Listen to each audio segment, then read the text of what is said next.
I sat in the waiting room at Dr. Mitchell's office, staring at my phone in disbelief. The message from my daughter flashed on the screen, the words like daggers to my heart. Mom, Thomas and I are going on that Caribbean cruise tomorrow. I sold the beach house and Dad's Rolex. We needed the money. Bye. My hands trembled as I read the text again and again, refusing to believe what I was seeing. The beach house that Robert and I had saved for decades to buy. His precious Rolex watch. The one luxury my hardworking husband had ever allowed himself. I tried calling Vanessa immediately. No answer. I tried again. And again. Finally, on the 6th attempt, she picked up, sounding annoyed. What is it, Mom? I'm busy packing. Vanessa, what does this message mean? You can't have sold the beach house and your father's watch. Those are my things. There was a pause, then a short, almost mocking laugh. Technically, they were Dad's things. Look, I don't have time for drama. You still have that old apartment to live in. It's more than enough. Thomas found last-minute spots on this amazing cruise and we needed quick cash. But you can't just. I already did, Mom. Remember those documents you signed last month giving me power of attorney? You didn't even read them properly. I legally signed everything in your name. The money's already in my account. I'm hanging up now. The taxi to the airport is arriving. Honey, please, my voice cracked. Mom, stop being so dramatic. You're 68. You don't need a beach house. Thomas and I deserve to enjoy life while we're young. I'll send you some photos from the Caribbean, okay? And she hung up. I sat there in the hard plastic chair of the waiting room, phone still in hand, as a whirlwind of emotions consumed me. Shame, rage, betrayal, desperation. How could my own daughter do this to me? Mrs. Eleanor Williams? The receptionist called, but I could barely hear her. Ma'am, are you all right? I shook my head. I stood up like a robot and asked to reschedule my appointment. I couldn't handle a medical checkup in my emotional state. I needed to go home and understand what had happened. On the way home, I remembered the power of attorney I had signed. Vanessa had appeared with a stack of papers a month after Robert's funeral. They're just formalities to organize the inheritance, Mom. Sign here so I can handle everything for you.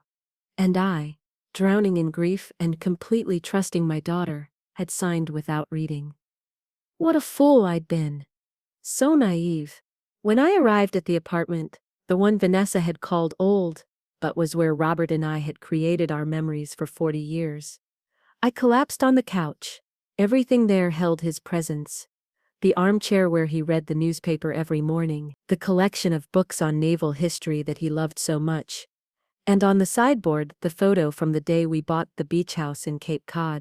We had saved for 15 years to get that little piece of paradise, a simple but charming cottage, 2 blocks from the sea. Every summer we went there. Robert built the back deck with his own hands. I cultivated a small garden of hydrangeas in the front. It was there that Vanessa had her sweet 16 party, her first kiss, where she brought Thomas home for the first time to meet the family. And now it was all gone with a text message, sold to finance the whim of an ungrateful daughter and her opportunistic husband. What would become of me now? I was a widow with no income of my own, and now my safety net had been stolen. That night, I couldn't sleep. I tossed and turned, remembering the past few months, how Vanessa had seemed so attentive after Robert's death, how she came to visit 3 times a week, always asking about documents, bank accounts, the assets Robert had left. Now it all made sense. It wasn't concern, it was self-interest. She was mapping out what she could take from me. In the morning, with eyes swollen from crying, I made a decision. I would go to the bank to verify my accounts. I needed to know what else Vanessa had done with that damned power of attorney. The bank manager received me with a look of pity that only increased my humiliation. Mrs. Williams, your daughter was here yesterday and withdrew practically all the money from your joint accounts. She presented the power of attorney, and legally we couldn't stop her. I'm so sorry. I left the bank, devastated, but with a certainty growing inside me. I needed to react. I couldn't allow Vanessa to destroy everything Robert and I had built in a lifetime. I went straight to a lawyer recommended by my neighbor. Mr. Walter Reed received me with kindness and listened attentively to my story. The power of attorney you signed gives your daughter full authority. Unfortunately, the sales are legally valid, but we can file an action claiming you were misled, that you weren't properly informed about what you were signing. And how long would that take, Mr. Reed? What are the chances? He sighed. Being honest, Mrs. Williams, these are lengthy processes. They can take years, and since it was your daughter, not a stranger, it's harder to prove bad faith. I left the lawyer's office, feeling the weight of my 68 years I had dedicated to family, to raising Vanessa with love, to building a life alongside Robert. And now in my old age, when I should be at peace, I found myself betrayed, robbed, and abandoned by my only child. Walking slowly back home, something strange happened. Instead of giving in to despair, I felt a cold calm taking over me, a determination I didn't know I had. Robert always said I was stronger than I believed. Maybe it was time to prove he was right. When I got home, I went straight to our bedroom. I opened the closet and began rummaging through all the boxes, all the drawers. Robert was a methodical, organized man. If there was anything that could help me, it would be stored somewhere. That's when I remembered. 3 days before he died, Robert had handed me a brown envelope. Keep this in your jewelry box, Eleanor. If you ever need it, it will be there. But I hope you never need it. At that moment, confused by his rapidly deteriorating health, I had put the envelope away, without questioning much. And then, with the shock of his sudden death, I simply forgot. I ran to my jewelry box, the one Vanessa apparently hadn't discovered.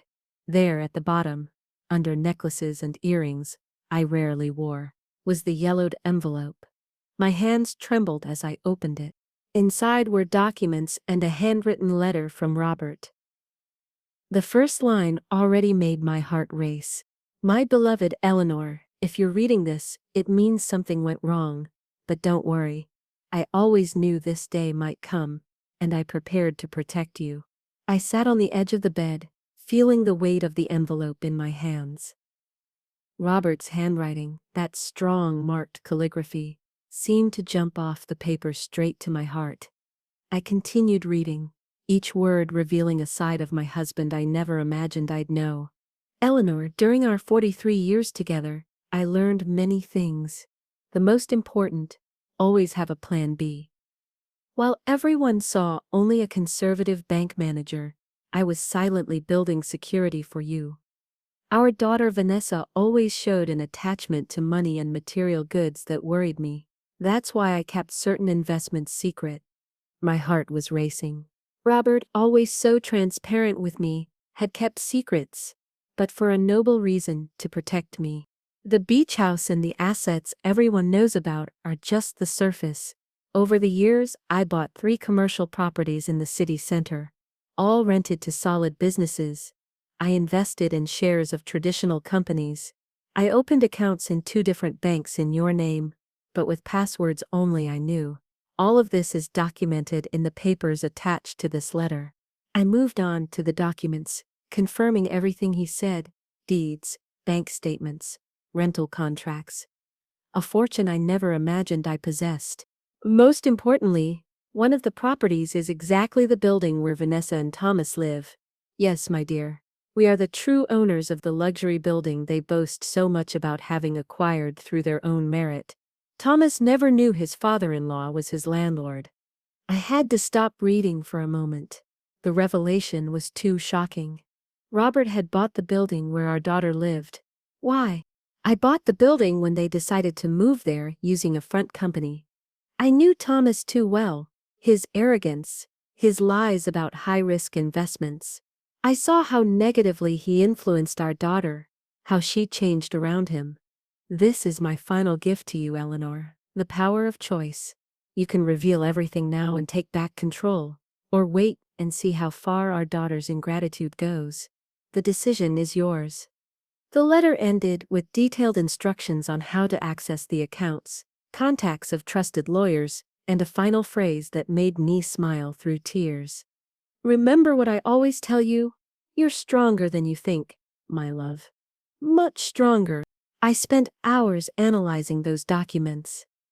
According to the most conservative calculations, I owned assets worth at least 5 times more than the beach house and savings Vanessa had stolen. I wasn't a helpless widow, I was a wealthy woman. That night, I slept with a tranquility I hadn't felt since Robert had gone. The next day, I dressed carefully, choosing a discreet but elegant dress Robert adored, and went to the office of Mr. Walter Reed, one of the lawyers indicated in the letter. Different from the young Mr. Reed I had consulted before. Mr. Walter was a gray-haired gentleman with a shrewd look. He listened to my complete story and examined the documents Robert had left. Mrs. Williams, your husband was an extraordinarily intelligent man. He structured everything impeccably. You are, without a doubt, a very wealthy woman. And yes, we can recover the beach house and the watch, but allow me to suggest a different approach. I'm listening, Mr. Walter. He smiled, adjusting his glasses. Your daughter thinks she left you with nothing. What if we let her keep thinking that for a while? Meanwhile, we discreetly take control of all your assets, especially the building where she lives. I immediately understood where he wanted to go. You're suggesting I let my daughter discover it in the worst possible way. I'm suggesting your daughter learn a valuable lesson about consequences, Mrs. Williams. Sometimes justice needs to be felt to be understood. I left the office with a plan in action. Mr. Walter would immediately begin proceedings to formally transfer all assets to my name. He would revoke the power of attorney I'd given Vanessa, claiming I was misled in a moment of emotional vulnerability. And most importantly, he would send an eviction notice to Vanessa and Thomas as soon as they returned from their trip. During the following weeks, I maintained my normal routine. I went to the grocery store, chatted with neighbors, attended my reading group at the library. Everyone treated me with that pity reserved for elderly people, abandoned by their children. The story of my situation had already spread through the neighborhood. Martha, my neighbor of decades, came to visit me almost daily with transparent pretexts of borrowing sugar or showing pictures of her grandchildren. Eleanor, have you spoken with Vanessa? I heard she's on that luxury cruise. I saw the photos on her Facebook. No, Martha, I haven't spoken with her. It's a shame what that girl did to you after everything you and Robert did for her. Selling the beach house just like that, without a second thought. And for what? To go sailing with that husband of hers who thinks he's some hotshot investor. I smiled softly, pouring more tea. Life teaches us, Martha. One way or another, life always teaches. She looked at me, confused, not understanding my calmness. How could she? No one knew my secret. Robert's letter, the documents now locked in Mr. Walter's safe. At the end of the 3rd week, I received the first call from Vanessa. Hi, Mom. How are you? As if nothing had happened. As if she hadn't robbed my memories, sold our family sanctuary. I'm fine, Vanessa. I kept my voice neutral, not showing the storm forming inside me. We're having so much fun. The cruise is wonderful. Thomas met some Canadian investors super interested in his projects. I think we're going to extend the trip for a few more weeks. How nice for you. There was a pause. My dry response clearly took her by surprise. Look, Mom, I know you were upset about the house and the watch, but you'll see, it was for the best.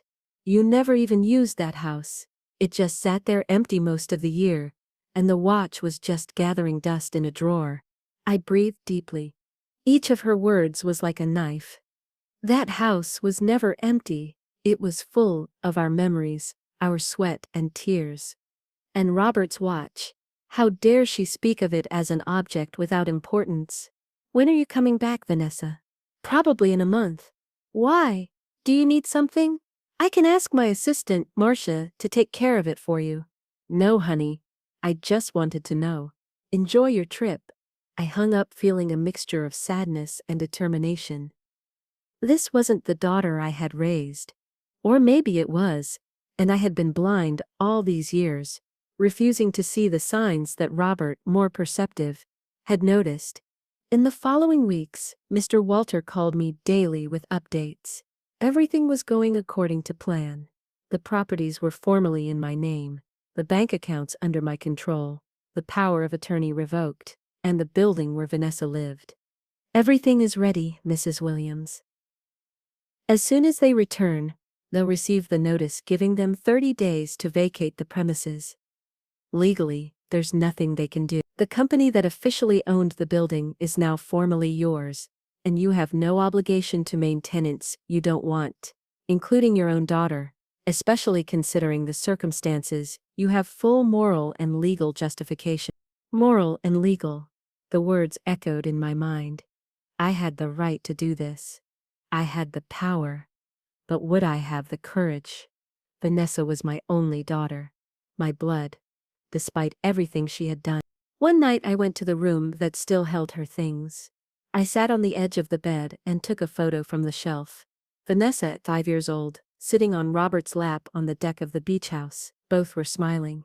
She with a strawberry ice cream melting in her hand. He with that look of pure love he always had when he looked at her. What happened to that little girl, Robert? I asked aloud to the empty room. Where did we go wrong? At that moment, my phone rang. It was Mr. Walter.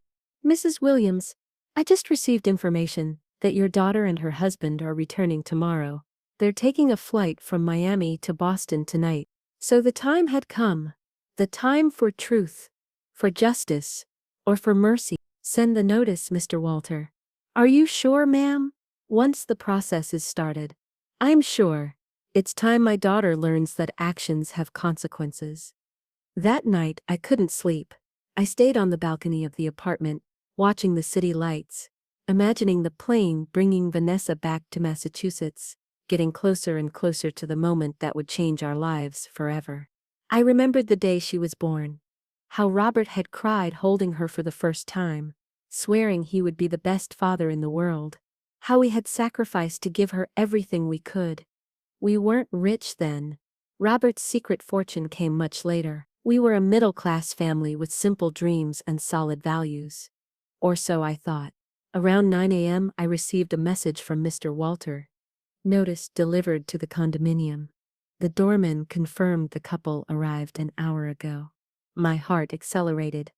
Now it was just a matter of time. I prepared a coffee, dressed carefully, not as a helpless widow, but as a businesswoman, and waited.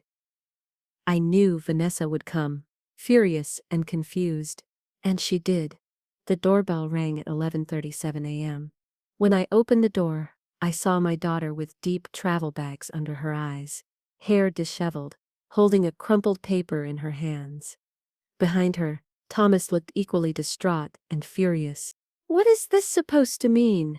She pushed the eviction notice against my chest. Is this some kind of sick joke? I kept my calm despite my racing heart. Good morning to you too, Vanessa. Please, come in. Let's talk like adults. They entered. Thomas looked around as if he had never been there before. Vanessa threw her designer purse on the sofa, a Louis Vuitton that had probably cost the equivalent of 3 months' salary. Robert earned when we started our life together. There's nothing to talk about. We arrived exhausted from the trip and found this insanity, an eviction order from our own apartment. And worst of all, it says the owner is you. I sat calmly in the armchair that was Robert's favorite. It's not a joke or insanity. It's the truth. I am the owner of the building where you live. Thomas took a step forward, his finger pointing at me. This is ridiculous. We bought that apartment 3 years ago. I have all the documents. You bought the right to use the apartment in a kind of long-term lease. The ownership of the entire building always belonged to Secure Investments Limited, a company that belonged to Robert and now belongs to me. Vanessa's face paled. Thomas seemed unable to believe what he was hearing. This makes no sense, stammered Vanessa. Dad was just a bank manager. How could he own our building? Your father was much more than you ever imagined, Vanessa. Much more intelligent, much more foresighted, and he knew very well the daughter he had. Vanessa collapsed onto the sofa, looking smaller and more fragile than I had ever seen her. Why did he never tell us? Because he knew exactly what you would do with that information, how you would use that knowledge. And he was right, wasn't he? Thomas, always so arrogant, now looked like a frightened child. This can't be legal. We're going to challenge it. I smiled calmly. A smile that didn't reach my eyes. Feel free. Mr. Walter has all the documents in order. Every penny invested, every transaction, all absolutely legal and verifiable. Mr. Walter? Asked Vanessa. My lawyer. One of the best in the city, specialized in real estate law. The same one who's handling the recovery of the beach house and your father's watch. Her eyes widened. What do you mean, recovery? The sale you made has been invalidated, Vanessa. The power of attorney you made me sign when I was vulnerable from grief has been annulled. The house has already been returned to my name. The watch, well, unfortunately you sold it to someone who took it abroad. We're trying to locate it. Thomas ran his hand through his hair, nervous. This is crazy, total insanity. No, Thomas. What's crazy is what you did. Robbing an elderly widow of the few things she thought she had. That is crazy and cruel. Vanessa began to cry. But I wasn't moved. I had seen those tears before, when she wanted a new car, when she fought with her first boyfriend, when she needed money for one of Thomas's investments that couldn't wait. Tears of convenience. Mom, I'm sorry. It was a mistake. We were desperate. Thomas had this one-time opportunity for business on the cruise, meeting investors who could change our lives. And how did that go? Did the great business work out? I asked, knowing the answer from Thomas's defeated expression. It wasn't exactly what we expected, he mumbled, avoiding my gaze. It never is it, Thomas? The big deals, the unmissable opportunities, the high-risk investments. Robert tried to warn you so many times. Wait, interrupted Vanessa, an idea seeming to dawn on her. If Dad was so rich, if you have so many things, why are you doing this to us? Why can't you just help us? We're family. The question hit me like a slap. The audacity of this girl. After everything she had done, she still believed she was entitled to my help. Family? My voice came out louder than intended.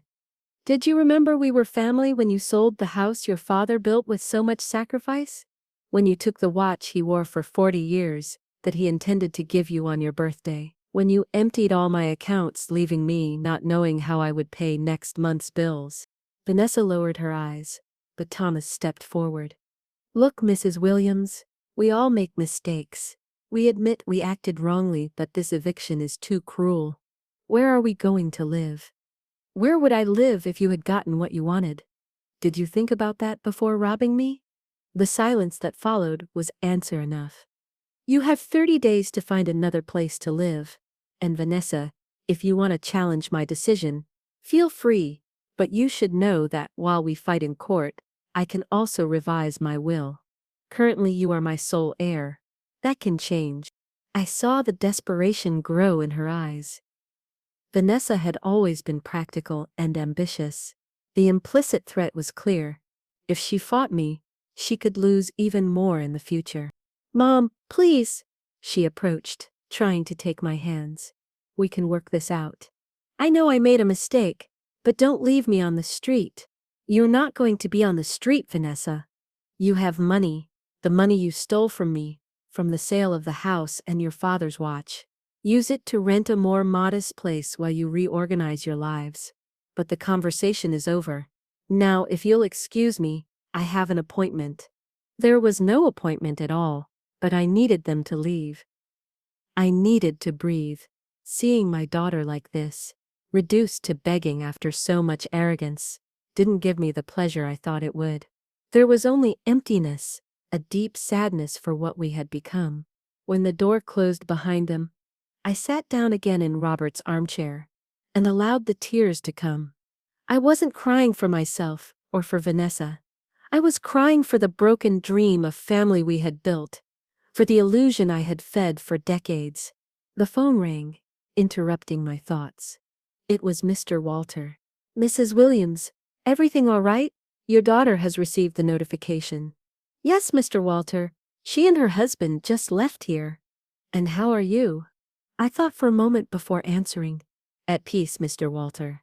Not happy, not satisfied, just at peace for having done what was necessary. I understand. And about the other matters, the beach house is formally back in your name. Would you like to visit it this week? The beach house. Our refuge, our piece of paradise, the place where Robert planted the roses he loved so much, where we celebrated so many Christmases, where we planned to spend our retirement together. Yes, I want to go tomorrow, if possible. I'll provide a car to take you. After hanging up, I sat looking at Robert's photo on the wall. He was smiling with that look of someone who knows more than they say. You were right, I told the photo, about everything about her, about Thomas, about the need for a plan B. I hope you're also right about me being strong enough to move forward. That night, I slept soundly for the first time in months. The next day, very early, a car sent by Mr. Walter picked me up to take me to Cape Cod. The car left me at the entrance to the beach house. There it was, exactly as I remembered. The light blue wooden cottage, with white windows, the small garden in front, now a bit neglected, and the view of the sea in the background. I felt a lump in my throat as I walked along the small stone path. Robert had arranged during our third summer here. The key turned with difficulty in the lock. When I opened the door, the familiar smell of salt water mixed with wood hit me like a wave. I ran my hand along the wall, feeling the texture of the wallpaper we had hung together. I walked slowly through each room, touching the furniture, reliving memories. In the living room, the pencil marks on the wall where we measured Vanessa's height every summer. In the kitchen, the table where Robert insisted on having coffee while looking at the sea, even on cloudy days. In the master bedroom, our bed, covered by a protective sheet that Robert always put on when we closed the house for long periods. I went out to the back deck, the one Robert built with so much love. The boards creaked under my feet, some needing repairs. I sat in the rocking chair and looked at the distant sea. There, in that moment, I felt Robert closer than ever since his death. What should I do? I murmured to the wind. She's our daughter, despite everything. I spent the entire day at the house, cleaning, organizing, reconnecting with every corner. When the sun began to set, I realized I didn't want to leave. I called Mr. Walter and asked for the car to come only the next day. There were clean sheets in the closets, basic food in the pantry we always kept stocked. That night alone in the beach house was like a healing ritual. I slept in our bedroom, in our bed, and dreamed of Robert. In the dream, he was on the deck fixing a loose board. Did you always know this would happen? I asked him in the dream. I didn't know. I hoped it wouldn't, he replied without looking at me, focused on his work. But I suspected. Thomas always had that ambitious look, and Vanessa, our daughter, always wanted shortcuts. What should I do now? Finally he looked at me with that smile I loved so much. What your heart tells you, Eleanor. You were always the moral compass of our family. I just built the structure. You set the course. I woke up with the sun coming through the slats of the blinds. For a moment, I had the sensation Robert was there, that it had all been a nightmare. His death, Vanessa's betrayal, the eviction. But reality soon imposed itself. I made a simple coffee and went to sit on the deck again. It was there that I made my decision. Vanessa needed to learn a lesson, but I didn't want to lose her forever. I was her mother, after all, even after everything. When Mr. Walter's car came to pick me up, I had a new plan in mind. Back in the city, I went straight to the lawyer's office. He received me with his usual professionalism, but I noticed he was curious about my determined expression. Mr. Walter, I want to make some changes to our plan. He looked at me attentively. What kind of changes, Mrs. Williams? I want to continue with the eviction, but I want to offer an alternative to Vanessa and Thomas. What alternative would that be? I'm going to offer them a smaller apartment in one of the other buildings I own. No luxury, no amenities, a decent but simple place, and with conditions. He leaned forward, interested. What conditions? Thomas will need to get a real job. None of these investments or business opportunities that never work out. An honest job with a fixed salary.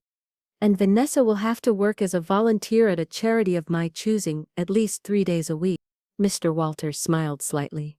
You're not just punishing them. You're trying to re-educate them. Exactly. Robert and I went wrong somewhere in her upbringing. We gave Vanessa everything without teaching her the value of work, of sacrifice. Maybe it's not too late to correct that. And if they refuse?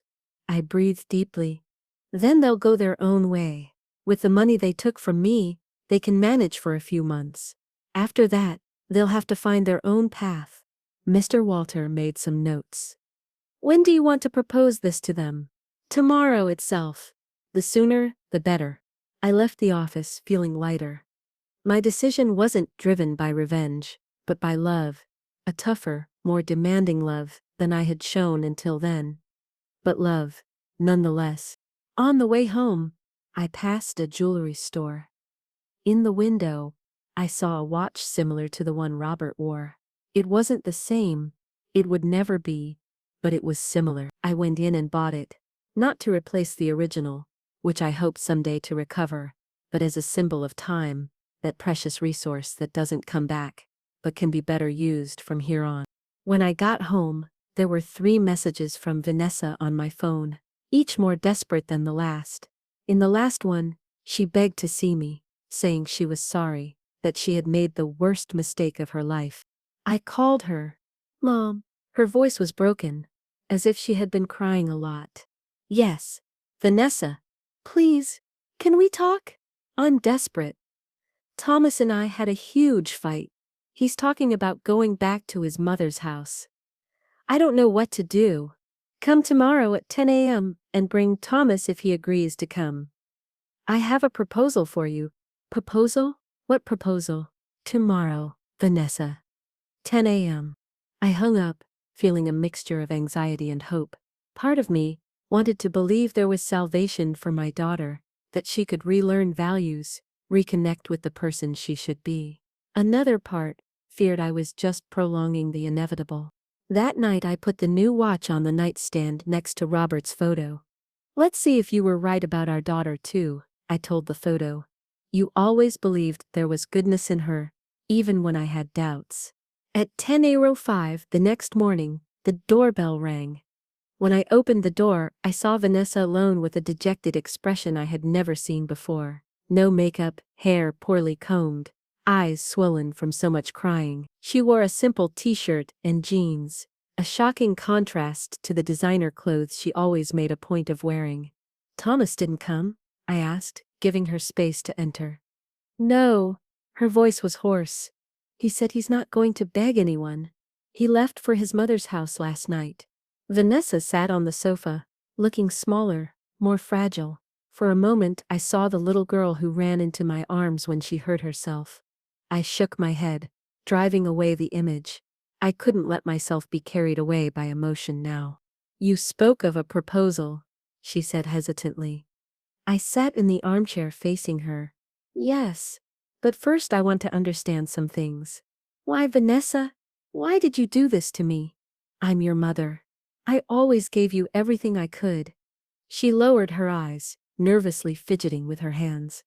I can't explain it, Mom. It all happened little by little. Thomas said we needed the money for important investments, that it was just for a while, that we would return everything to you later. And you believed him? I wanted to believe. He was always convincing. Since we met, he showed me that life of luxury, of opportunities. I got carried away. And the beach house, your father's watch. How could you sell things with so much sentimental value? A tear rolled down her face. I convinced myself they were just things, that what mattered were the memories. Thomas said, you didn't even use the house, that the watch was just stored away. I know it sounds horrible now. Yes, it sounds horrible because it is horrible, Vanessa. You stole everything you thought I had. If your father hadn't left me that envelope, I would be helpless now. She winced, as if she had been slapped. I know. I have no excuses. I can only say I'm sorry, deeply sorry. I observed her for a long moment, trying to discern if the repentance was genuine or just the consequence of having been caught, of having lost her luxurious lifestyle. My proposal is as follows. I finally began. The eviction continues. You'll have to leave that apartment within 30 days, as already notified. She nodded, resigned. But I'm willing to offer a smaller apartment in one of the other buildings I own. A decent place, but without luxuries. Her eyes lit up. Really, Mom? With conditions. What conditions? Thomas needs to get a real job, not these investments or opportunities that never work out. An honest job, with an employment contract, fixed salary. She bit her lip. I don't know if he'll accept that. That's his problem. I'm talking to you now. The second condition is for you. What? You're going to work as a volunteer 3 days a week at the Golden Years retirement home. She looked confused. The nursing home? Exactly. So you understand what happens to older people abandoned by their families. So you see up close what you were willing to do to me. Vanessa lowered her gaze, ashamed. For how long? For now, indefinitely. We'll see how you adapt, how seriously you take it. Then we can reassess. She nodded slowly. And the money you took from the house, from the watch, you'll need it to live. The apartment I'm offering is just the place to live. The rest, food, bills, other expenses, is your responsibility. If Thomas doesn't agree to work, you'll have to find a job. And if Thomas doesn't want these conditions, then you'll have to decide, Vanessa, your husband, or your redemption. She swallowed hard. Can I think about it a little? Of course, you have until the weekend to give me an answer. When she got up to leave, she seemed to carry the weight of the world on her shoulders. At the door, she turned to me. Mom, Dad's watch. Thomas sold it to an American collector we met on the cruise. I have his contact. Maybe we can try to recover it. Thank you for telling me, I replied, seeing a small glimpse of the daughter I knew. After Vanessa left, I called Mr. Walter and explained our conversation. He approved my approach, but warned that we should put everything in writing if she accepted the conditions. And Mrs. Williams, I don't want to be pessimistic, but prepare yourself for the possibility that she won't accept or that she'll accept and then not comply with the agreement. I'm prepared, Mr. Walter. I no longer have illusions about my daughter, only hope. The following days were ones of tense waiting. I didn't hear from Vanessa, which didn't surprise me. She was probably trying to convince Thomas or perhaps considering other options. To distract myself, I dedicated my time to planning renovations for the beach house. The deck needed urgent repairs. The roof had some loose shingles. The front garden was abandoned. I hired a specialized company and made a point of personally supervising the start of the work. While the workers evaluated what needed to be done, I walked along the beach. It was a Monday morning outside the season, and the beach was practically deserted. I walked as far as my legs could stand, feeling the soft sand under my feet, the salty wind on my face. At some point, I realized I was smiling, a sincere smile that came from within, the first since Robert's death. Perhaps it was possible to rebuild my life even without my partner of 4 decades. Maybe there were good things reserved for me, and maybe, just maybe, my daughter could be part of this new phase. On Wednesday, I received a call from Vanessa. Mom, I've decided to accept your proposal, and Thomas, there was a pause. He doesn't want any part of it. He said he's not going to work menial jobs. Those were his words. He has an uncle in Chicago who offered him a partnership in a business. He's going there. And you? I'm staying. I want to fix things, Mom. I know it will take time, that you won't trust me right away, but I want to try. We agreed to meet at Mr. Walter's office to formalize the agreement. The next day, Vanessa appeared punctually, dressed simply but neat, without the excesses of before. Mr. Walter read the terms of the agreement. She could occupy a 2-bedroom apartment in the building on Maple Street, without cost for rent, but responsible for all expenses. She would have to work as a volunteer at Golden Years Retirement Home for at least 12 hours weekly. She should seek paid employment within 60 days. Any non-compliance would result in immediate eviction. Understood and agreed, she said, signing the papers. After the meeting, I accompanied her to see the new apartment. It was a simple but welcoming place, much smaller than the luxurious one where she lived before. There's one parking spot, but you don't have a car anymore, right? I asked as we rode up in the elevator. No, Thomas took it. It was in his name. I'll be depending on public transportation for a while. I see. That will be different for you. When we entered the apartment, Vanessa looked around with an expression hard to read. It wasn't disappointment or exactly sadness. Maybe it was just the realization of her new reality. It's small, but it has what's necessary, I commented, opening the windows to ventilate. The basic furniture is already here. As you can see, the refrigerator is new. It's perfect, Mom. Thank you. You can move in whenever you want. The keys are yours. When we were leaving, Vanessa stopped at the door. Mom, can I ask you something? Of course. Do you think you'll ever really forgive me? Not just give me another chance, but trust me again? The question took me by surprise. It was something I had been questioning myself. I don't know, Vanessa. Trust is like a crystal vase. Once broken, even if you glue the pieces back together, the cracks will always be there. She nodded, swallowing hard. I understand, but I'm going to try anyway because you're my mother. And I am so sorry for everything.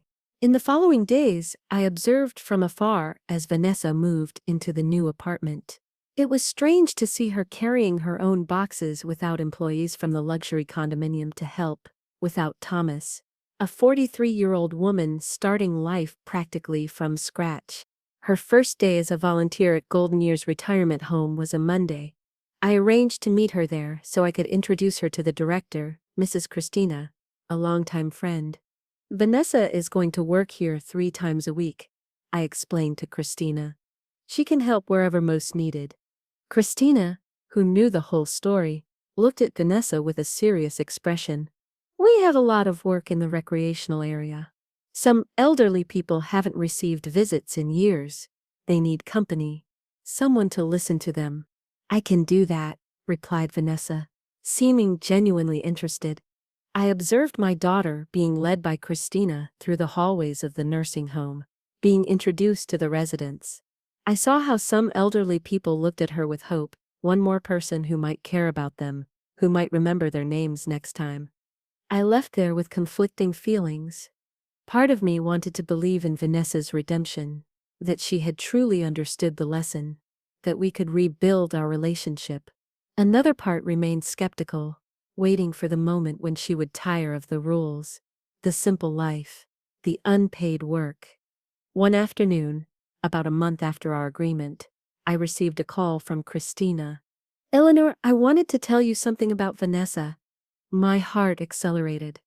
Problems. She had given up. What happened, Christina? Mr. Palmer, that gentleman with Alzheimer's who hardly talks to anyone, had a crisis yesterday. He started shouting, thrashing. The nurses couldn't calm him down.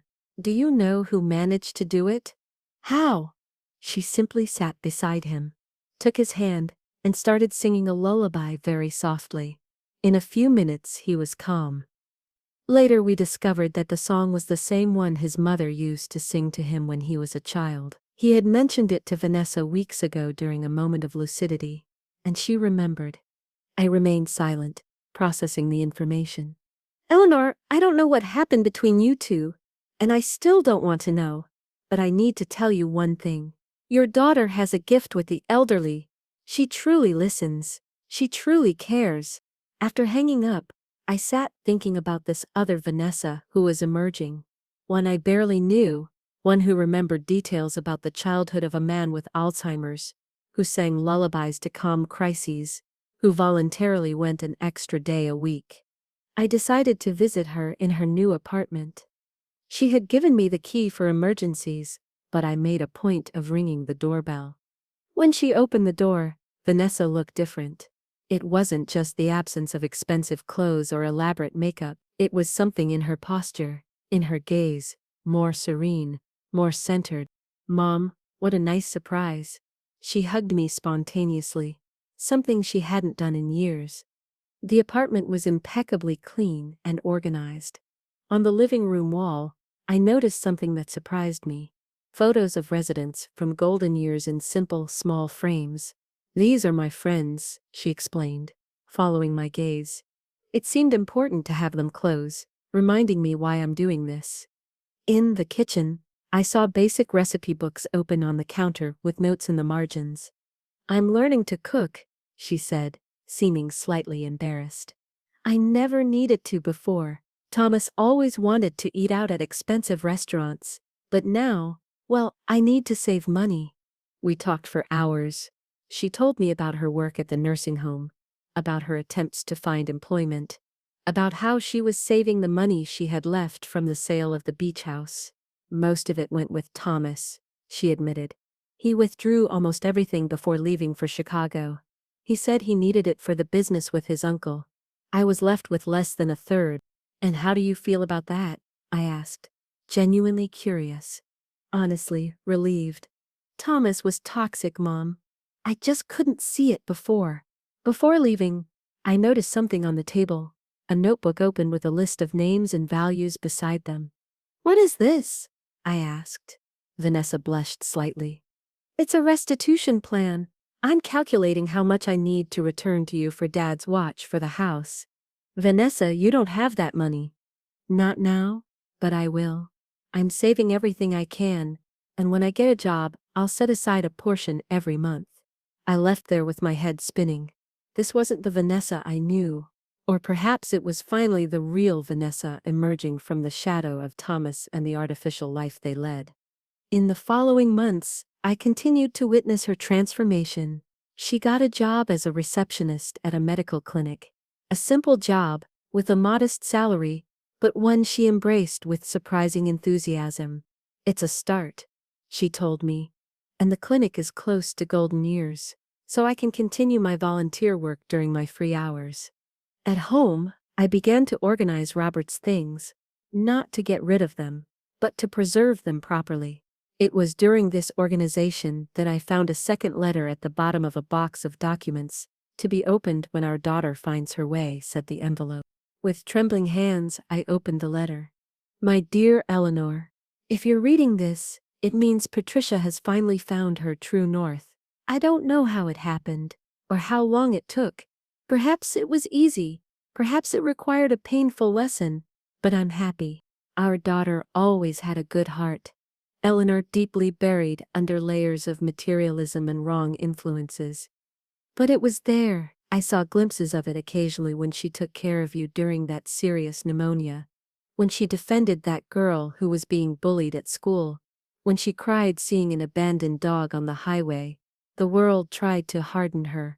We, without realizing it, spoiled her too much. Then came Thomas, who only saw value in material things. But a person's true character cannot stay hidden forever. In the envelope, along with this letter, is one last gift for you both. The deed to a small lot adjacent to our beach house. I bought it years ago in secret, thinking of expanding our cottage one day. Now I believe it can serve a better purpose. Build something new there, Eleanor, together with our daughter. It doesn't matter what, it could be an inn, a new house, even a shelter for elderly people without family if you want. The important thing is that you build together brick by brick, decision by decision. Leave the past behind and build something that symbolizes your new beginning. With eternal love, Robert. In the envelope, as promised, was the deed to a plot of land adjacent to our beach house. A piece of land waiting to gain meaning. I sat there with the letter in my hands for hours. Robert, even absent, continued to guide our lives, believing in redemption, in new beginnings. Could it be possible? Vanessa and I, building something together, leaving the past behind. The next day, I invited my daughter to lunch. I chose a simple restaurant near her work. She arrived punctually in the clinic uniform, a simple white blouse and black pants. Everything okay, Mom? Did something happen? She seemed worried by the unexpected invitation. I found something yesterday, I explained, handing her Robert's letter. Your father left this for us. I watched as she read, seeing the emotions pass across her face. Surprise, emotion, regret, and finally hope. Dad, he really believed in me, she murmured with a broken voice. Even knowing everything, your father always had more faith in people than I did, I admitted, especially in you. And what do you think of that idea? Building something together? I looked at my daughter, not at the cold woman who had robbed me, but at this new person emerging from the ashes of her former self. A woman who worked honestly, who dedicated herself to abandoned elderly people, who tried to fix her mistakes. I think it's exactly what we need, I finally replied. A project that unites us, that forces us to work together, to trust each other again. What could we build? I don't know. Maybe we can start by visiting the lot together this weekend, seeing the space, thinking about the possibilities. The smile that lit up her face reminded me of the Vanessa from many years ago, the girl who ran through the beach house, who built sandcastles with her father, who dreamed of being a veterinarian, to care for all the abandoned animals in the world. I would love that, Mom, more than you can imagine. That weekend we went together to the beach house. The cottage was completely renovated, thanks to the work I had commissioned. The deck was firm again, the roof without leaks, the front garden replanted with the same species of flowers Robert had loved so much. It's so beautiful, Mom, Vanessa commented as we walked through the garden. Exactly as I remember from childhood. Together we went to the adjacent lot. It was a small plot, but well located, with a partial view of the sea, and a flat area ideal for construction. What do you think we could do here? I asked, watching Vanessa walk around the lot, examining every corner like a child exploring new territory. She was silent for a few minutes, looking around thoughtfully. Then she turned to me with her eyes shining in a way I hadn't seen in years. What if we built a small retreat for the elderly? A place where residents from golden years could come to spend weekends, vacations. Many of them never see the sea. Mom, imagine Mr. Palmer sitting on that deck looking at the ocean. The suggestion took me by surprise. I had expected her to propose something commercial, maybe an inn or houses to rent during the season, something that would generate income. But her idea was completely altruistic. It would be a considerable investment, with no financial return, I commented, testing her. I know, she replied without hesitation. But the return would be of another type, and I could help with the construction using my salary. It will take time, but we can do it little by little. I looked at my daughter, really looked at her, and saw something I had lost the ability to see, the goodness that Robert had always insisted existed in her. Let's do it, I decided, but not little by little. I have sufficient resources. Let's design and build it properly, with everything the elderly need. Vanessa's smile was like a ray of sunshine after months of storm. Really, Mom? You would do that? We're going to do it together, I corrected, like your father wanted. In the following weeks, we met with architects, engineers, and specialists in geriatric care. Vanessa used her days off from work to participate in the meetings, always bringing ideas and concerns based on her experience with the elderly at Golden Years. We need handrails in all the hallways, she insisted, and non-slip floors. Mrs. Olivia has already fallen twice in the bathroom at the home.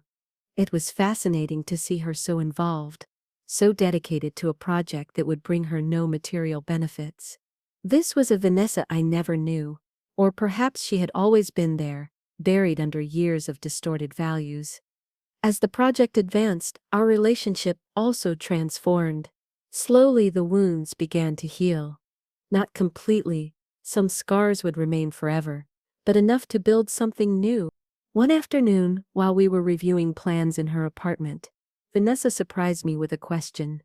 Mom, do you think you'll ever be able to trust me again? I stopped what I was doing and looked at her directly. It was the same question she had asked months before when she moved to the new apartment. I'm starting to trust, I replied honestly. It's not something that happens overnight, Vanessa. You broke something very deep between us. I know, she nodded with teary eyes, and I regret it every day. Each time I see Mrs. Kalia at golden years waiting for a visit from her children that never comes, I think, I almost did that to my own mother. But you didn't, I pointed out.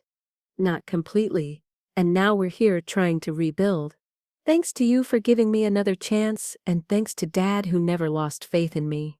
She smiled through tears. Sometimes I think he knew this would happen, that I would need to hit rock bottom to find my way back. Your father always saw further than all of us. 6 months after the start of the project, the small retreat house began to take shape. We baptized it Robert's Haven, in homage to the man who, even after departing, continued to unite our family. The Haven had 6 adapted rooms, a large common living area with a sea view, a community kitchen, and a deck that integrated with that of the main house. Everything was thought out to the smallest detail for the comfort and safety of the elderly. When can we bring the first guests? Vanessa asked anxiously during each visit to the construction site. Patience, I replied. We want everything to be perfect. While Robert's Haven was being built, Vanessa continued her personal transformation. She received a promotion at the clinic, taking on an administrative position with a better salary. She continued her volunteer work, now coordinating a reading program for elderly people with vision problems. And to my amazement, she began studying for the entrance exam to nursing school. I always wanted to work in healthcare, she told me. But Thomas said it was a waste of time, that I was already too old to study. It's never too late to start over, I replied, proud of her determination. During one of my visits to Golden Years, Christina called me for a private conversation. Eleanor, I don't know what happened between you and Vanessa in the past, and I still don't want to know, but I need to tell you one thing. Your daughter has saved lives here. How so? Not literally, of course, but that wing where she works. The elderly were depressed. Many refused to eat, to take their medication. Since Vanessa started with the reading program, with the memory activities, everything changed. They have a purpose now. They wait for her. I left there with a full heart. Vanessa wasn't just fulfilling an obligation or paying a debt. She had found a genuine vocation. When Robert's Haven was finally ready, we organized a small inauguration ceremony. We invited the first 6 elderly people who would enjoy the space, all from Golden Years, selected by Vanessa and Christina. Among them was Mr. Palmer, the gentleman with Alzheimer's whom Vanessa had calmed by singing a lullaby. He was having a good day, lucid, and held Vanessa's hand as she showed him the room where he would stay. It's like a luxury hotel, he kept repeating, marveling at the view of the sea. Observing that scene from the balcony, I felt a presence beside me. It wasn't anything supernatural, just the strong sensation that Robert was there somehow, witnessing the result of his last gift to us. He would be proud, said a voice behind me. It was Vanessa, who had left Mr. Palmer resting and came to join me on the balcony. Yes, he would be, I agreed. Of both of us. She approached hesitantly, and then hugged me. A strong, sincere hug, full of all the words that were still difficult to say. Thank you, Mom, for not giving up on me. Family doesn't give up, Vanessa, even when it hurts. That night we both stayed in the main house, while Christina and a nurse cared for the elderly in the Haven. We sat on the deck, as we had done so many times with Robert, watching the stars. You know what hurts me the most? Vanessa asked suddenly. What? That I'll never be able to return Dad's watch. It was so important to him, to you both. I hesitated for a moment, then took from my pocket the watch I had bought months before, so similar to Robert's. It's not the same, I explained, but it helps me feel like he's still close somehow. Vanessa took the watch carefully, examining every detail. It's almost identical. Yes, and you know something. It's not the watch itself that matters. It's the memories it carries. She nodded, returning the watch to me. Memories that no one can sell or take away. A comfortable silence settled between us, filled only by the sound of waves breaking on the beach. I looked at my daughter, illuminated by the moonlight, and saw not only the girl I had raised or the woman who had betrayed me, but the complex person she was, capable of terrible mistakes and extraordinary redemption. "Mom," she said finally, "I still have a long way to go, don't I?" "We all do, honey. Life is that, a constant beginning again." A year passed since the inauguration of Robert's Haven. What began as a small retreat house for the elderly had expanded, not in size but in purpose. The Haven now received groups every 2 weeks, allowing more residents from golden years to enjoy the sea, even if for short periods. Vanessa had taken on the coordination of the project, balancing that volunteer work with her job at the clinic and the nursing studies she had begun. It wasn't easy, and many times I found her exhausted, asleep over her books, but with a satisfaction in her eyes that money could never buy. As for me, I found a new purpose too. Mr. Walter convinced me to use part of the resources Robert had left to create a small foundation focused on assistance to low-income elderly people. The Robert Williams Fund financed medical treatments, home renovations to make them safer, and even small dreams, like 92-year-old Mrs. Irene's trip to see her homeland in rural Maine after 6 decades away. One Sunday morning, while we were having coffee on the balcony of the beach house, Vanessa handed me an envelope. "What's this?" I asked curiously. "Open it." Inside was a check for $8,000 and a handwritten letter. I looked at her, confused. "It's the first payment," she explained, "of the restitution I promised to make." The letter explained in detail how she had calculated the value of the beach house and Robert's watch, and how she intended to return everything in monthly installments over the next few years. This was the first payment, the fruit of rigorous savings and a bonus she had received at work. "Vanessa, this isn't necessary." "Yes, it is, Mom. For me, it's not about the money. It's about honoring my word, about repairing what I did." I looked at the check for a long moment. "What do you want me to do with this?" She shrugged. "It's yours, you can use it however you want." I had an idea. What if we used it for the Haven to build that access ramp to the beach that we were planning? Her eyes lit up. Perfect. That simple transaction represented so much. It wasn't just money changing hands. It was trust being rebuilt, promises being kept, wounds healing. That same afternoon, we received an unexpected visit. A car stopped at the entrance to the house, and from it stepped a figure we hadn't seen in over a year. Thomas was different. Thinner, with an unshaven beard, wearing simple clothes instead of the expensive suits he always flaunted. He hesitated at the entrance, clearly uncomfortable. Vanessa, who was in the garden, saw him first. Her expression changed immediately, not to anger or resentment, as I expected, but to a cautious curiosity. "Thomas, what are you doing here?" He took a few hesitant steps. "I need to talk to you. It's important." Vanessa looked at me. I was watching from the balcony. "We can use the back deck," she suggested to him. I stayed in the living room trying not to eavesdrop, but concerned about the impact this visit would have on Vanessa. After everything she had accomplished, the last thing she needed was Thomas reappearing to destabilize her. The conversation lasted almost an hour. When they returned, Thomas seemed emotionally affected and Vanessa surprisingly calm. "Thomas came to say goodbye," she explained. "He's moving to Portugal. He got a job with a tourism company in Lisbon." Thomas greeted me formally without managing to look me in the eyes. "Mrs. Williams, I wanted to apologize for what we did. I know it's not enough, but—" "No, it isn't," I agreed, maintaining my composure. "But it's a start. I also came for another reason," he continued, taking a small package from his pocket. I opened the package with trembling hands. It was Robert's watch, worn from use, with the crystal slightly scratched, but unmistakably the watch my husband had worn for decades. "How?" was all I managed to murmur. The American who bought it was staying at the same hotel as me in Lisbon, an incredible coincidence. When I recognized it, he refused at first, but when I explained the story, the sentimental value, well, he finally agreed. I stood looking at the watch, feeling its familiar weight in my hands. It was like receiving a piece of Robert back. Thank you, I said sincerely. It's the least I could do, he replied, seeming genuinely ashamed. Well, I have to go. My flight leaves early tomorrow. Vanessa accompanied him to the car. I saw them talking a bit more, and then, surprisingly, a brief hug before he left. When she returned, her eyes were teary, but her expression was serene. Are you all right? I asked, concerned.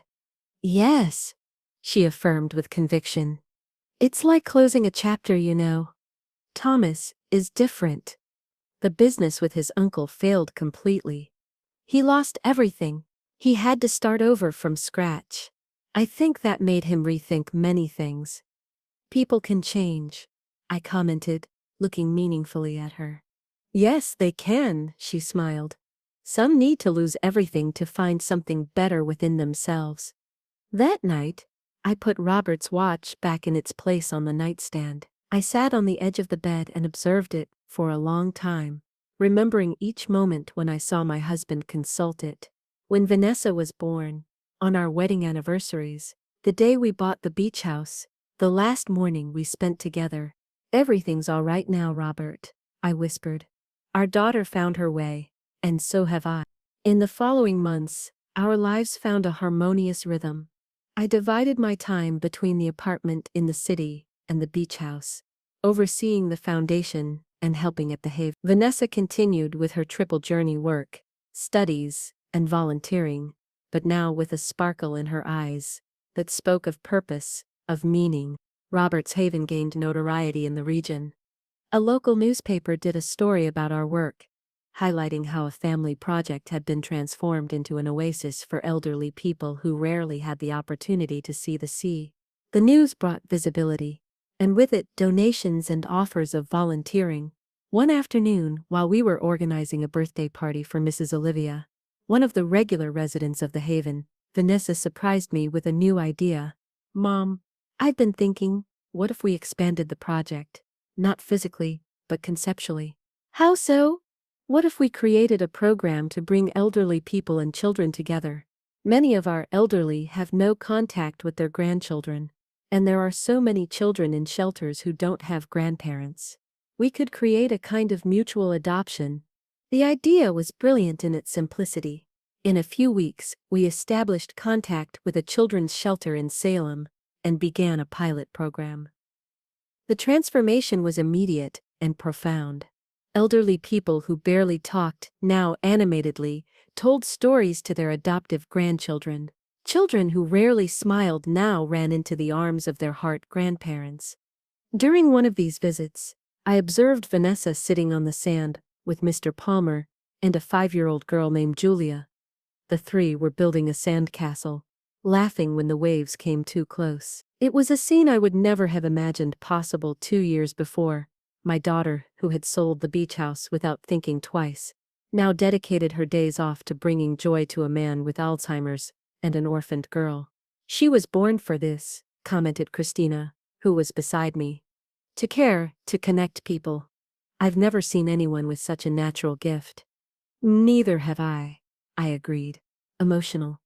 And to think we almost lost all this. One day, returning from the market, I found Vanessa sitting on the deck of the main house, looking pensively at the sea. I sat beside her in silence, respecting that moment of introspection. You know what I was thinking about? She finally asked. What? About how life takes turns. 2 years ago I sold this house to finance a luxury cruise. Without thinking about you, without thinking about anything more than my own momentary pleasure. Now I can't imagine a more precious place in the world. I took her hand and squeezed it gently. What matters is where we are now, not where we were, I replied. Yes, but I can't completely forget the past. It reminds me of who I don't want to be again. The past has that purpose, to teach us, to shape us, but it shouldn't imprison us. She nodded, reflecting on my words. Mom, can I ask you something I've always wanted to know? Of course. That day when you discovered I had sold the house, the watch, how did you feel exactly? I mean, apart from the anger, the betrayal. It was a difficult question that took me back to that devastating moment in the doctor's office. I felt like I had failed. I confessed, as a mother, as an educator. I thought, where did I go wrong to create a person capable of doing this? That was the deepest pain. Silent tears rolled down her face. I'm sorry, Mom. Every day I'm sorry. I know, honey. And every day I forgive you a little more. We sat there in silence, watching the sun begin to set, painting the sky in orange hues. From the haven we could hear laughter. The elderly and children were playing dominoes on the balcony under the supervision of volunteers. You know what Dad would say now? Asked Vanessa with a small smile. What? I told you everything was going to be all right in the end. I laughed because it was exactly what Robert would say, that optimistic phrase that sometimes irritated me, but that, in the end, often proved to be true.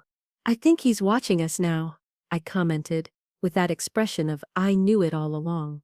We laughed together, feeling Robert's presence between us, not as a ghost or a painful memory, but as a unifying force, a living legacy that would continue through our actions.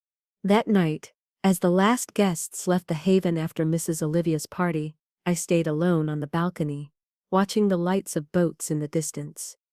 I took Robert's watch from my pocket. I now carried it with me like a talisman. You were right, my love, I whispered, about our daughter, about life, about new beginnings. And for the first time since his death, I felt a complete peace, not just the resigned acceptance of loss, but the deep understanding that his love and wisdom continued alive through us, in the haven that bore his name, in the transformation of our daughter, in my own rebirth, as a stronger and wiser woman. The next day, when Vanessa arrived for breakfast, she brought with her a folder of documents. What's this? I asked, curiously. My enrollment for the geriatric residency program, she responded with a mixture of nervousness and determination. After I graduate in nursing, I want to specialize in elderly care. I looked at my daughter with immense pride. This was Robert's true legacy. Not the money or properties, but the values that had finally blossomed in Vanessa. Your father would be so proud, I said with a broken voice. I know, she smiled. And you, Mom, are you proud too? More than you can imagine. Time passed, as it always does, transforming people and situations. 3 years passed since that breakfast when Vanessa showed me her enrollment for the geriatric residency. Today, at my 74 years, I look back and barely recognize the path we traveled. What began with a painful betrayal transformed into a journey of redemption that affected not only our lives, but those of dozens of people around us. Robert's Haven grew beyond our expectations.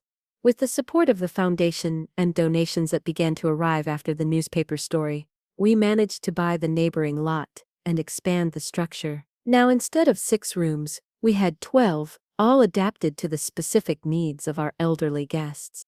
The program of integration between elderly people and children became a model for other projects in the country.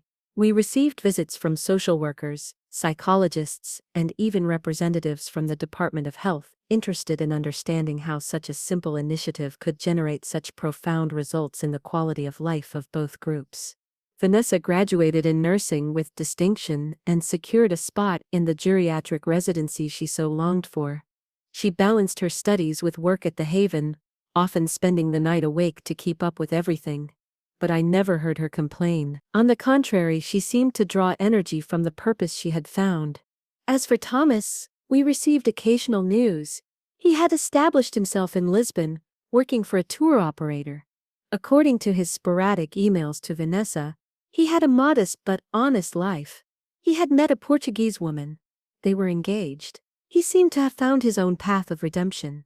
One Sunday afternoon, while helping at the 90th birthday party of Mr. Palmer, who against all medical expectations, had improved significantly after beginning to frequent the Haven, I received a call from Mr. Walter. Mrs. Williams, I have news, he said with an intonation I couldn't decipher, about Robert's will. Will? But we opened the will years ago, Mr. Walter. Not this one. Robert left a second will with specific instructions to be opened 5 years after his death. The deadline expires next week. My heart accelerated. Robert and his surprises, even after so long. What else had he planned that we still didn't know? When can we see it? I asked anxiously. Next week, on the exact day. He was very specific about that, and he asked that you and Vanessa be present. The following week, Vanessa and I met at Mr. Walter's office. We were both nervous, not knowing what to expect from this new document. Vanessa held my hand tightly. "Are you ready?" asked Mr. Walter, holding a sealed envelope. We nodded in silence. He carefully opened the envelope and removed a handwritten letter and some legal documents. "I'll read the letter first," he explained. "Then I'll explain the documents." The letter, written in Robert's firm, characteristic handwriting, read, "My dear Eleanor and Vanessa, if you're reading this, it means 5 years have passed since my departure. It also means you've been through difficult times, perhaps even that storm I feared, but that you've found your way back to each other. As a bank manager for decades, I learned to plan for all possible scenarios. The previous envelope I left for Eleanor was my contingency plan for the worst-case scenario.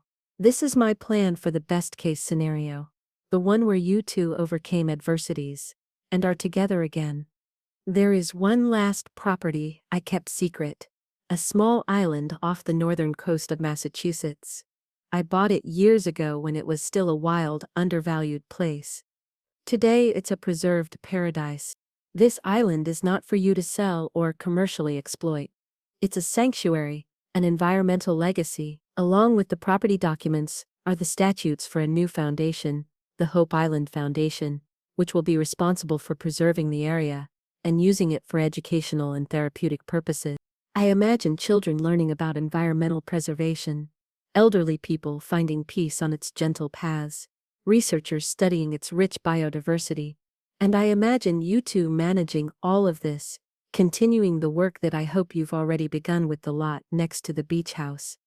This is my final gift to you, not a fortune to be spent, but a purpose to be fulfilled.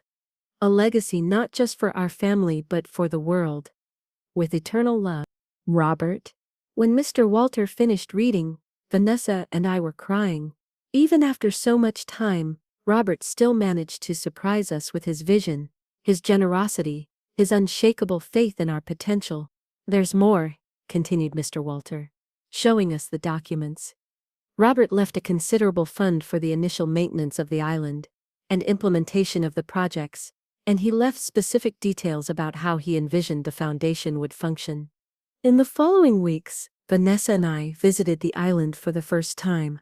It was exactly as Robert had described. A preserved paradise with white sand beaches, dense forests, and impressive biodiversity. It was about 20 acres with a small central building that could serve as a base for researchers and visitors. Walking along its paths, I again felt Robert's presence beside us, guiding us, showing us the potential of the place, sharing his vision for the future. "It's incredible," Vanessa commented, as we rested in a small cove. "How could Dad keep this secret for so long? And how did he know exactly what we would need now?" "Your father always saw far ahead," I replied, reminded of Robert's quiet wisdom, of how he observed people and situations with a deep understanding that few possessed. He saw potential where others saw only problems.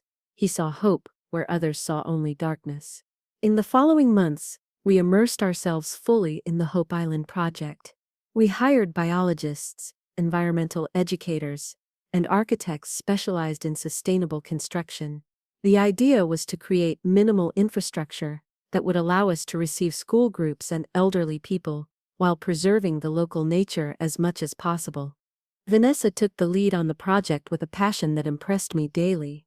Even with her exhausting routine in the medical residency, she found time for meetings with the team, visits to the island, and planning of activities. "I don't know where you get so much energy," I commented one night, as we reviewed architectural plans at the kitchen table. She smiled, that genuine smile that had reappeared on her face in recent years. "From purpose, Mom.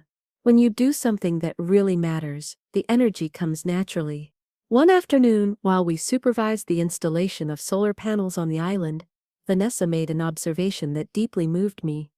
You know, Mom, I'm so glad all of that happened. The theft, the betrayal, everything.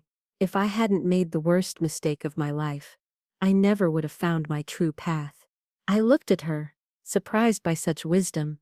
You really have changed, honey. Thanks to you for not giving up on me when you had every right to, and thanks to Dad who predicted it all. She looked at the horizon thoughtfully.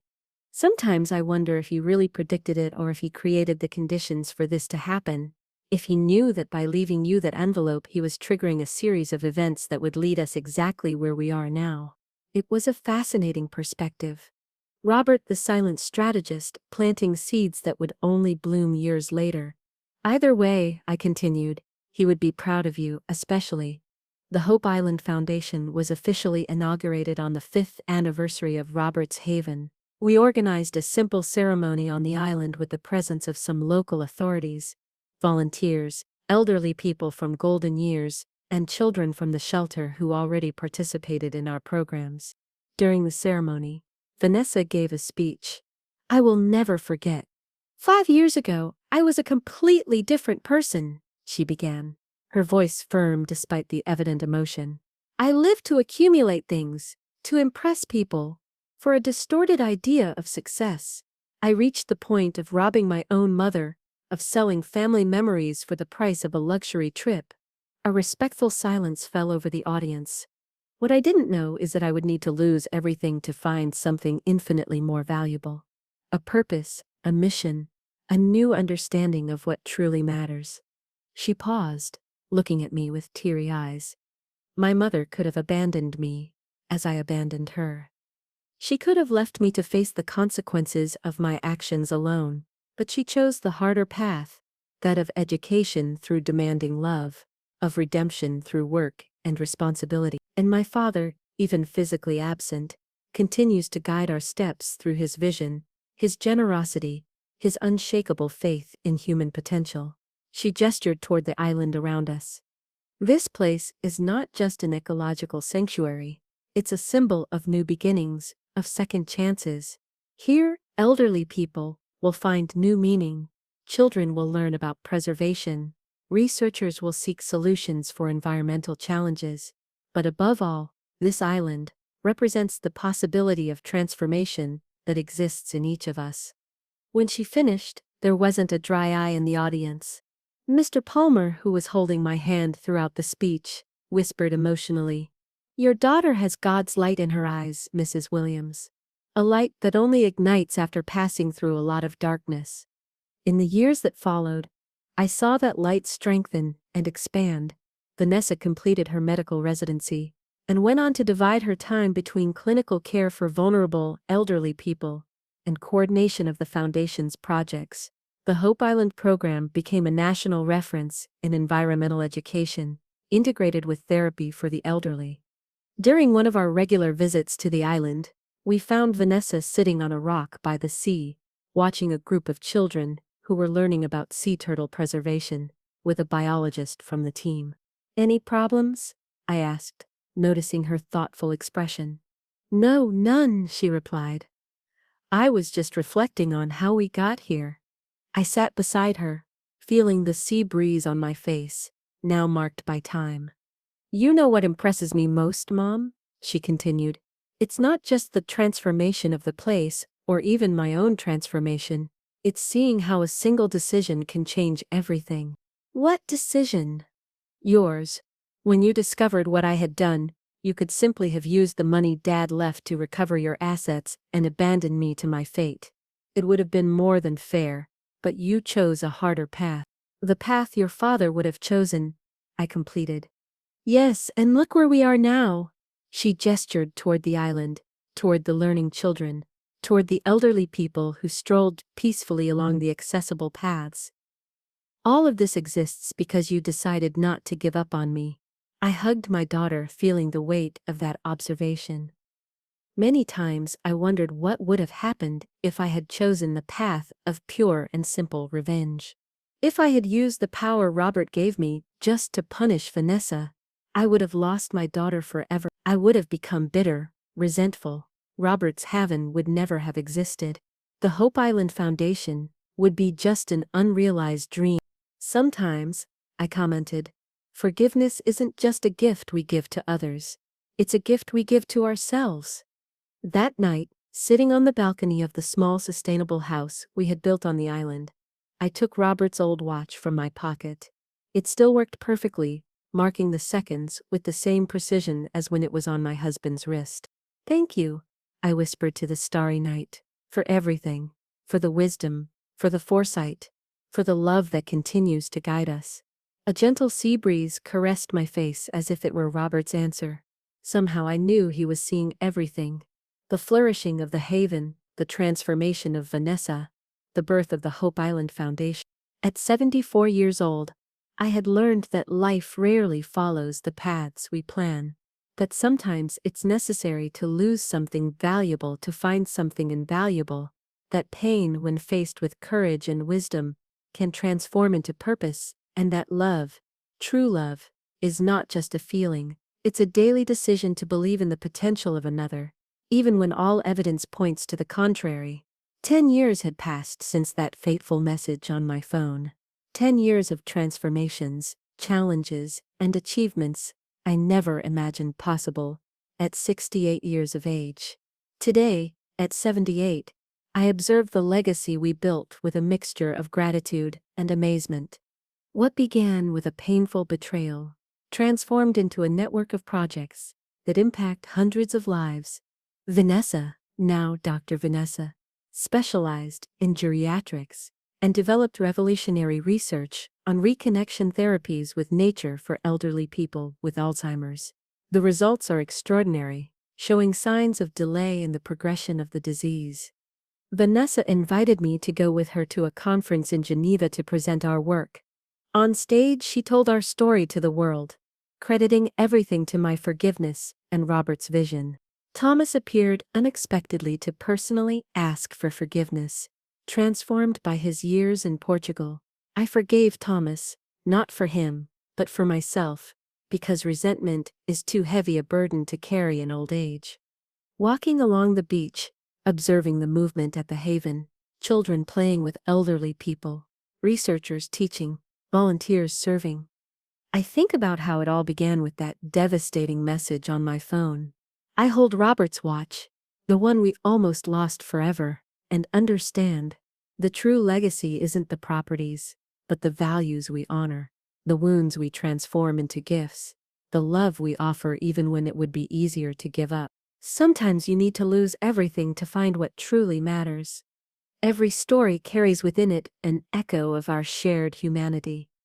If this story has touched your heart, share it with someone special. Leave us a comment about what you felt, and subscribe to join us for more soul-reaching stories. Because every life tells a story that deserves to be heard. See you next time.